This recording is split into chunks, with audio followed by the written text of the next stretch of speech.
We are on the road today here in New York City, where we bring a very special guest, Senator Mitch McConnell, the Senate Republican leader. Looking forward to it. Top Line starts right now.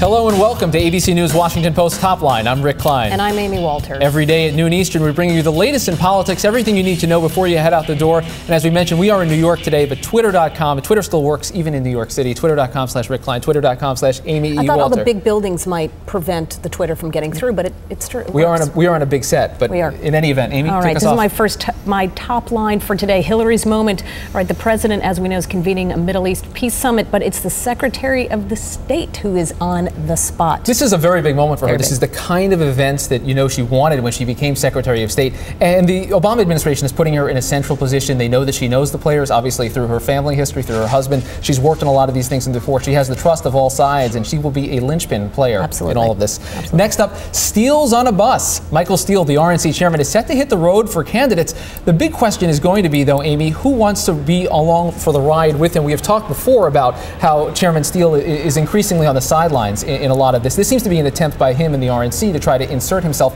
in the middle of the fall campaigns. It's not something that necessarily a lot of the candidates. Yeah, I wonder if a lot of candidates are going to say, well, I just left you a voicemail. Maybe you could pick that up. The other thing, too, it's a big issue about whether this is his re-election campaign. Remember, he has to decide if he's going to run again for RNC chair or if somebody else is going to want to take that position.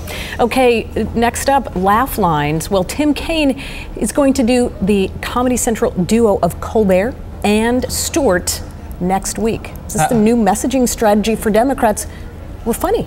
Yeah, well, I guess we can be funny. Look, Democrats have had stops and starts throughout and trying to find something that works in terms of connecting with voters. They need to get a lot of the younger voters involved again. This seems like the latest attempt, and it's going to come right after Labor Day when people start to focus on the fall campaigns. Tim Kaine will be. Can Tim Kaine be funny? We'll find out. It'll be great. Maybe not as funny as Michael Steele. And finally today, Mas Mace. More fun from Dan Mays, the Republican candidate for governor in Colorado.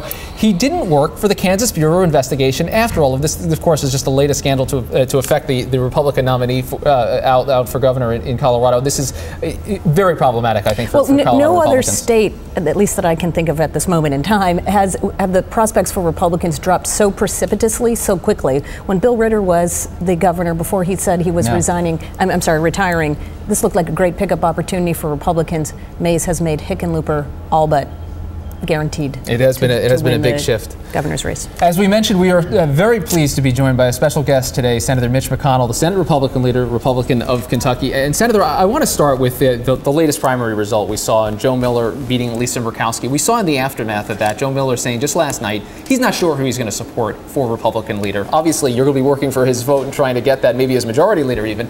But it gets to a larger issue, which is you're going to have a lot of Republicans coming back with not necessarily a lot of love for the Republican establishment or for you and your leadership. How do you manage that? Well, we'll have a mixture of people coming in. First of all, I already have the votes to be reelected as a Republican leader, and we'll be reelected. But we'll have different kinds of folks. We'll have moderates like Mike Castle and Mark Kirk. We'll have people who are experienced like Rob Portman and Roy Blunt. And we'll have some brand new people. So I think it'll be a mixture of folks. I want to bring up Mike Castle for a moment. The Tea Party Express spent a lot of money helping Joe Miller. They now say they're going to Delaware next. The primary is the 14th of September. Mike Castle is their next target. Are you worried at all about that race? Well, I hear that Congressman Castle is not ignoring his opponent and has paid a lot of attention to what's happened this spring.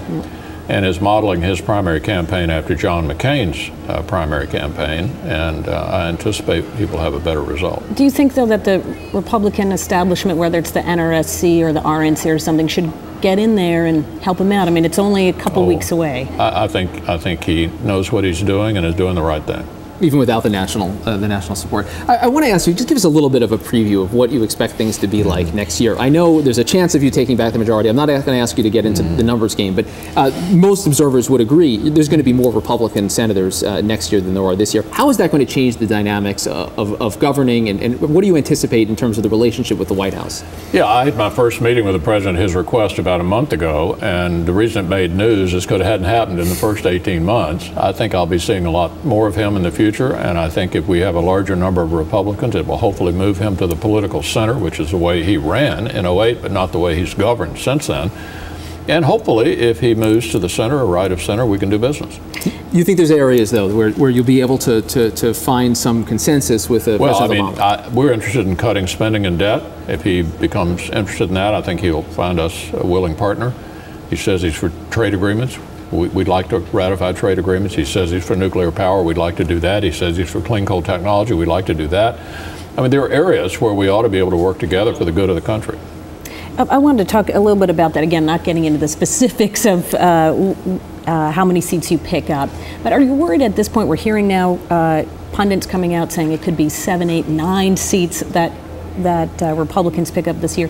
Are you worried at all about the irrational exuberance here, that the expectations get built up so high that maybe there's disappointment come November? Amy, I'd love to have the opportunity to lead a larger number of Republicans. Right now we only have 41. I think most Americans think there hasn't been much balance in Washington, certainly no checks and balances. I'm going to be the leader of a larger group, and I do not view that as a problem.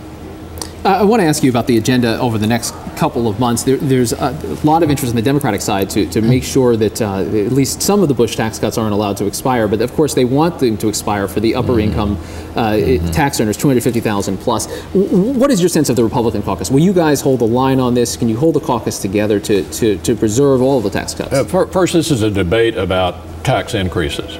The current level of taxation has been there almost a decade. But as you know, current law would have them expire at the end of the year. Yeah, but it's been law for almost 10 years. And so the question is whether it's a good idea to raise taxes on the top 2 brackets in the middle of what most Americans think is a recession. If you do that, you'll impact 250,000 small businesses. They produce 50% of small business income, and it affects 25% of the workforce. So the question we're going to be asking when we come back is, do you think that's good for the economy? A good way to get the economy growing again? That's a debate we're anxious to have. Now, the president clearly is anxious to have this debate as well, but I'm curious what you think about the Democrats in the Senate right now, whether they're willing to have that fight. Do you expect this to come to a vote? We know that there were at least 3 Democrats before we left for the August break who thought this was a bad idea. Kent Conrad, the chairman of the Budget Committee, not an inconsequential Democrat in the Senate, right. Evan Bayh and Ben Nelson. Query, will there be a larger group of Democrats who come back after August thinking maybe this is not a great debate for us to be raising taxes on small business in the middle of a recession? Look, 84% of the job loss in the 4th quarter last year was from small businesses. Do you think they need a tax increase? I don't think so. Now, the president's also, he made this statement as well the other day out in the Rose Garden, saying that it's really you all in the Senate, Republicans in the Senate, who are stymieing his ability to get a jobs bill done.